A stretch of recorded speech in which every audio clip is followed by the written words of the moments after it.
Hello guys and welcome back to the new blog. स्वागत है आपका एक नए ब्लॉग में। और ब्लॉग आज आप देख सकते हैं कि बहुत ही बढ़िया बर्फ़बारी हो रही है बुदापेस्ट में। तो मैंने कहा इसी के बारे में बात कर लेते हैं। यहाँ पे ठंड में लाइफ कितनी हार्ड है और कितनी इजी है कि ऐसा भी नहीं है कि बहुत ही ज़्यादा ठंड है तो आप रह ही नहीं सकते। बट हाँ, कुछ प्रॉब्लम्स आती हैं तो उसके बारे में बात करेंगे। फिलहाल हम जा रहे हैं जिम, दोनों मेरे साथ है आकोश, मेरा जिम पार्टनर। तो आकोश और मैं रोज़ शाम को जॉब के बाद जिम जाते हैं और बहुत ही ज़्यादा बर्फ़बारी हो रही है बुदापेस्ट में। ये जो बर्फ़बारी है ये पिछले 7-8 सालों में इतनी ज़्यादा हुई है और ना होती नहीं थी। मोस्टली बहुत कम होती थी, मेल्ट हो जाती थी, पर पिछले 2-3 दिनों से लगातार यहाँ पे बर्फ़ पड़ रही है। डाउनटाउन में बहुत कम है, बट जब मैं अपने घर के पास पहुँच जाऊँगा ना तब मैं आपको दिखाऊँगा वहाँ पे कितनी ज़्यादा।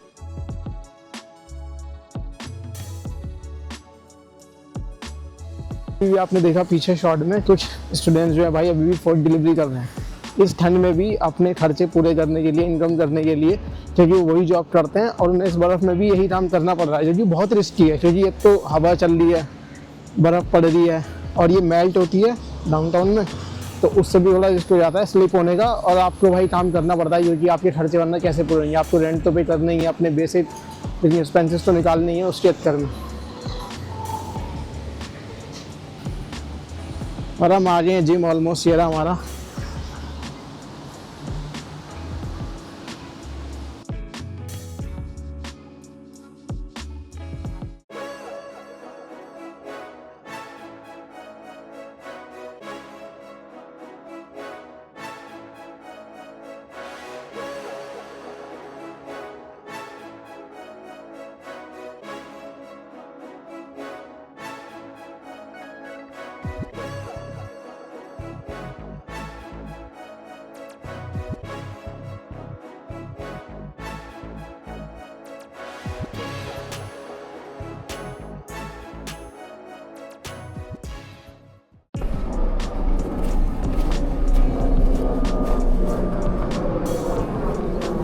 क्रेजी भाई, क्रेजी स्नो। इतनी स्नो कभी नहीं देखी मैंने, लिटरली।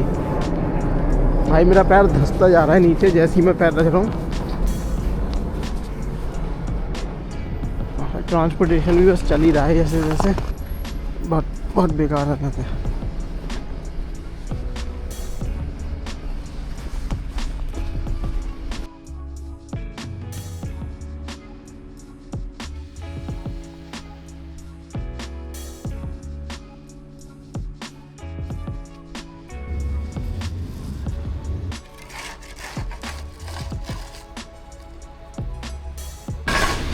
तो ऐसे करके भाई जो लोग तो है ना अपने घर के बाहर बर्फ़ जो होती है थोड़ी बहुत लोग हटा लेते हैं, वरना एक मेंटेनेंस वालों का काम होता है। जो बिल्डिंग होती है ना यहाँ पे, तो उसमें मेंटेनेंस वाले होते हैं जिसको आप पे कॉमन कॉस्ट पे करते हैं और उनकी जॉब होती है कि सुबह वो 4-5 बजे उठ के आए और आपके घर से बाहर से बर्फ़ हटाएं। बट कहीं कहीं बिल्डिंग क्या होती है कि जैसे ये बिल्डिंग उसके अंदर नहीं आती, तो इसलिए खुद ही जो यहाँ पे काम करते हैं वो हटाते हैं। वरना जो और बिल्डिंग्स होती हैं उनके लोग वहाँ पे खुद जाते हैं मशीन लेके सुबह 4-5 बजे और उनको हटानी पड़ती है। अगर वो नहीं हटाते तो गवर्नमेंट उनको फाइन कर सकती है, क्योंकि वो किसी चीज़ का पैसा लेते हैं कि वो एक तरह से मैनेजर हैं बिल्डिंग के और वो कॉन्ट्रैक्ट ले लेते हैं। ठीक है, हम इस बिल्डिंग को मैनेज करेंगे, जो भी प्रॉब्लम होगी प्लम्बिंग की कुछ भी हुआ बिल्डिंग में हम सॉल्व करवाएंगे। उसके पैसे वो पर मंथ पर एक जो अपार्टमेंट है उससे लेते रहते हैं। बट अगर वो ये सब नहीं करते हैं जॉब जो उनकी है ड्यूटी, तो वो गवर्नमेंट उनको फाइन कर सकती है। तो मैंने आपको बाहर तो दिखा दिया कि विंटर्स में क्या हो रहा होता है। अब बात करते हैं अंदर कैसी लाइफ होती है। तो अभी मैं अपने घर पर ही हूँ और मैं आपको बताता हूँ क्या होता है विंटर्स में अंदर।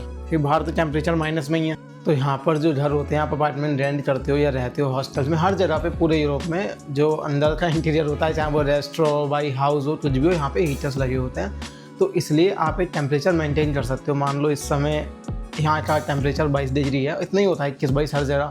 तो आप बाहर किसी रेस्टोरेंट जाओगे, अपनी यूनिवर्सिटी में जाओगे या आप कहीं भी जाओगे, जिम के अंदर जाओगे, तो वहाँ पे सब टेम्परेचर यही होता है 22-23 के आसपास लोग रखते हैं, जिससे ही ठंड ना लगे। तो ठंड खाली बाहर होती है। अगर मैं अपने घर से निकल के बाहर जा रहा हूँ बस स्टॉप तक, तो उस ड्यूरेशन के लिए मैं उस ठंड में हूँ -10 -11 जो चल रहा था लास्ट वीक। बट जैसे ही मैं बस के अंदर जाऊँगा वहाँ पे भी टेम्परेचर होता है 22 डिग्री, तो वो फिर इशू नहीं आता इतना ज़्यादा ठंड में। तो टेम्परेचर वाइज तो आप मेंटेन कर लेते हो अपने आप को, क्योंकि इतनी ज़्यादा ठंड नहीं लग रही होती है आपको, हर जगह पे हीटिंग सिस्टम है। चाहे मैं जिम जा रहा हूँ तो वहाँ पे भी एक बढ़िया मैं टी-शर्ट में शॉर्ट में वर्कआउट कर सकता हूँ और सब कुछ बढ़िया रहता है। चाहे मैं जहाँ जॉब करता हूँ वहाँ पे भी सेम चीज़ है, जब मैं यूनिवर्सिटी में था वहाँ पे सेम चीज़। तो यहाँ पे मैंडेटरी है जी बिल्कुल भाई, ना लोग यहाँ पे पागल हो जाएंगे। और यहाँ पे लाइट वगैरह और पानी वगैरह कभी भागता नहीं है। तो जब मैं पहली बार आया था तो मुझे लगा यार लाइट 24 घंटे आ रही है, मतलब एक, क्योंकि इंडिया में कभी कभी होता था 1-2 घंटे के लिए लाइट चली है, इन्वर्टर्स यूज़ होते हैं, अभी भी होते हैं, बट यहाँ पर ये नहीं है। तो यहाँ पे लाइट कंटिन्यू ही रहती है। अगर कुछ भी मेंटेनेंस का काम होता है तो वो पहले ही बता देते हैं 4-5 दिन पहले, 1 हफ्ते पहले, कि इस ड्यूरेशन से लेकर ड्यूरेशन तक हम लाइट बंद करेंगे, कुछ मेंटेनेंस हो रही है। तो लोग अपना इंतजाम कर लेते हैं, चलो बाहर चले जाते हैं, कहीं और चले जाते हैं, घर पे नहीं आते क्योंकि फिर इधर ठंडा होने लगता है। तो इसलिए ठंड में घर में कोई परेशानी नहीं होती, बाहर भी इतनी ठंड लगती नहीं है, क्योंकि आप बाहर खाली कुछ फ्यू मिनट्स के लिए जाते हो। जैसे कि मैं यहाँ से ग्रोसरी स्टोर जा रहा हूँ तो वो रास्ता जो है 5 मिनट की वॉक है, उस समय मुझे अपने आप को प्रिपेयर करना है, कैप वैप लगा के, जैकेट डाल के, सब कुछ करके, इसमें ठंड ना लगे। जैसे ही मैं ग्रोसरी स्टोर के अंदर जाऊँगा वहाँ पे टेम्परेचर दोबारा 20-22 के आसपास ही हो रहा होगा। तो अब बात कर लेते हैं अपने थर्ड पॉइंट के बारे में। इस वीडियो मैंने आपको बाहर दिखा दिया वेदर जैसा हो रहा है, अंदर मैंने बता दिया आपको कैसा वेदर रहता है।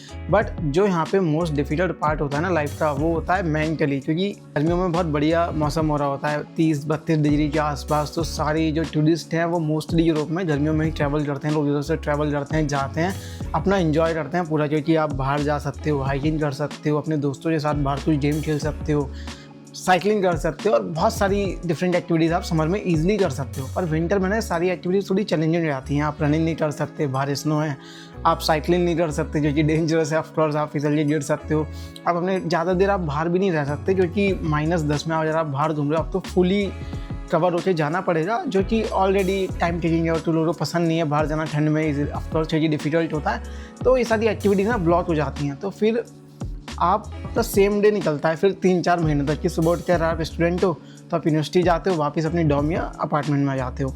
सेम फॉर द भाई जॉब करने वाले, की सुबह उठ के अपनी जॉब पे जा रहे हैं, शाम को वापस आ रहे हैं। तो प्रॉब्लम ये होती है ना, फिर आप फील करने लगते हो बोरिंग लाइफ की, यार ये सेम चीज़ हो रही है मेरे साथ, और आप डिप्रेस हो जाते हो कि यार मैं क्या कर रहा हूँ अपनी लाइफ में। थॉट आने लगता है लोगों को, क्योंकि मैंने एक रील देखी थी इंस्टाग्राम पे, किसी बंदे ने लिखा था कि मैं स्वीडन से वापस जा रहा हूँ इंडिया क्योंकि मैं डिप्रेस हो गया हूँ, यहाँ पे सोशल लाइफ नहीं है। तो लोग वहाँ पे कमेंट करते हैं, अरे भाई तेरा वीज़ा ख़त्म हो गया होगा, या कुछ और रीज़न होगा, या तू इस वजह से नहीं जा रहा। तो हम जज नहीं कर सकते, बहुत सारे रीज़न है, बट मैं बाहर रह रहा हूँ और अपने एक्सपीरियंस में कह सकता हूँ कि हो सकता है ये सही रीज़न हो, क्योंकि मैं अपने दोस्तों को जानता हूँ जो इनका ऑफिस होता है, वो भाई वर्क फ्रॉम होम है, वो 1 महीने छुट्टी लेते हैं, अपना इंडिया जाके रहते हैं विंटर्स में, क्योंकि उनको यार ये फील होने लग जाता है यहाँ पे कि लाइफ में कुछ नया नहीं हो रहा भाई, बहुत ठंड हो रही है, हम तो इंडिया जा रहे हैं अपने पेरेंट्स के पास या अपने दोस्तों के पास, वहाँ पे आराम से अपना चिल करेंगे और वापस समर में आ जाएंगे यहाँ पर। तो ऐसा बहुत सारे लोग करते भी हैं। जब आप पहली बार यहाँ पे बाहर आते हो ना, तो शुरू के 1-2 साल आपको फील नहीं होता, क्योंकि हर चीज़ बहुत एक्साइटिंग हो रही होती है। पहली बार आप स्नो देख रहे होते हो, नई नई चीज़ें एक्सपीरियंस कर रहे होते हो, तो आपको ये फील नहीं होता है कि यार कुछ बोरिंग हो रहा है। बट अगर आपको यहाँ पे 3-4 साल हो जाते हैं बाहर, तो फिर आपको फील तो नॉर्मल हो जाती हैं सारी चीज़ें, स्नो, रेन, वेदर, सब कुछ भाई जो हो रहा होता है, तो फिर आप थोड़ा बोरिंग फील करने लग जाते हो। तो उसका भाई सिंपल सा यही सॉल्यूशन है। जैसे यहाँ पे मैं रहता हूँ हंगरी में, तो यहाँ पे ग्रुप है इंडियंस इन बुडापेस्ट, और आप उसे ज्वाइन कर सकते हो। तो कुछ भी एक्टिविटी इंडियंस मिलके करते हैं तो आप उसमें जा सकते हो, सोशल गैदरिंग होती है। या अगर आपका सर्कल है, जैसे मेरा फ्रेंड सर्कल है रोहन, हर्षित, सुनील, तो वीकली वंस हम ये डिसाइड करते हैं कि हम किसी एक बंदे के घर पे जाएंगे, कभी वो मेरे यहाँ जाते हैं, या मैं रोहन के घर चला गया, या हम सब मिलके हर्षित भाई के घर चले जाए, या सुनील भाई के घर चले जाए। तो हम सब मिलके एक डिनर ऑर्गेनाइज़ करते हैं, चाय बनाते हैं, डिनर बनाते हैं, बातें करते हैं, कुछ साथ में मूवी वगैरह देखते हैं वीकेंड पे, जिससे कि भाई सब अपनी बातें शेयर कर पाएँ। तो हमारा सोशल बना रहता है कि कभी कभी क्या होता है 4-5 दिन हो जाते हैं और हमने अपनी ही मदर टंग में, मेरी हिंदी है, बात नहीं करी मैंने किसी से, तो मैं खुद अजीब सा फील करने लग जाता हूँ, क्योंकि हंगेरियन और इंग्लिश में चल रही होती है कम्युनिकेशन। तो जो स्ट्रेस होता है ना, कभी कभी बाहर नहीं आ पाता यार, जब तक आप अपनी लैंग्वेज में बात नहीं करते। तो फिर मैं अपने दोस्त को फ़ोन करता हूँ, उनसे 15-20 मिनट बात करता हूँ और मैं मच लाइटर फील करता हूँ माई ब्रेन कि हाँ भाई हमने बात की इस बारे में और बढ़िया लगा। तो यही था मैं आपको बताना चाह रहा था कि विंटर्स में लाइफ यहाँ पे कैसी होती है। और डिस्क्लेमर मैं यहाँ पर जी कंप्लेन नहीं कर रहा हूँ कि कुछ लोग कमेंट सेक्शन में आके बोलने लग जाते हैं जब इतनी प्रॉब्लम है बाहर रहने में, तो बाहर जो रहते हो वापस आ जाओ, बला बला ये वो। नहीं भाई, प्रॉब्लम यह है कि आपको अपनी फीलिंग के साथ सच रहना पड़ेगा एज अ ह्यूमन। अगर आप अपनी फीलिंग को ही एक्सप्रेस नहीं कर रहे हो, अपने अंदर ही रख रहे हो, तो इन द एंड आपको प्रॉब्लम लग जाती है। तो इसलिए अगर आपको कुछ ऐसा है जो लगता है आपको शेयर करना चाहिए अपने फ्रेंड्स के साथ, अपने पेरेंट्स के साथ, मैं आपके साथ शेयर कर रहा हूँ ऐसा भाई यूट्यूब के साथ कि यहाँ पे ऐसी ऐसी प्रॉब्लम्स होती हैं और ये रियल है। तो इससे मैं भी एक बेटर फील करता हूँ। मैं अपना ओपिनियन आपको दे रहा हूँ, मैं अंधे अपना नहीं रख रहा कि अगर मैं बोलूँगा तो लोगों को क्या लगेगा, तो गलत कमेंट करेगा, तो इससे जो होता है ना मुझे ही प्रॉब्लम होगी। तो मैं चाहता हूँ आपको बता रहा हूँ इन्फॉर्मेशन के लिए, अगर जो यहाँ पर है जो बाहर रह रहा है कहीं भी उसको ऐसा फील होता है तो प्लीज़ उसको भाई अपना ध्यान रखना चाहिए, लोगों से बात करनी चाहिए अपने दोस्तों से, क्योंकि ये वो भी होती है यहाँ पे सैड करके फुल फॉर्म यहाँ पे डाल दूंगा मैं, इफेक्ट जो वेदर की वजह से होता है कि बाहर धूप नहीं है कुछ नहीं है और आप सेम चीज़ फॉलो कर रहे हो तो थोड़ा लिटिल डिप्रेस फील करने लग जाते हो। सोल्यूशन यही है, आप भाई जिम जाओ, बहुत सारी कुछ इंडोर एक्टिविटी हो सकती हैं आप कर सकते हो, कुछ क्लासेस ज्वाइन कर सकते हो, कुछ नया सीख सकते हो जिससे कि आपको हेल्प मिले। तो thank you so much for watching this blog. मैं इतना ही बोलना चाहूँगा, इस वीडियो ज़्यादा लंबा नहीं करते, मिलते हैं आपसे आने वाले ब्लॉग्स में, बाय।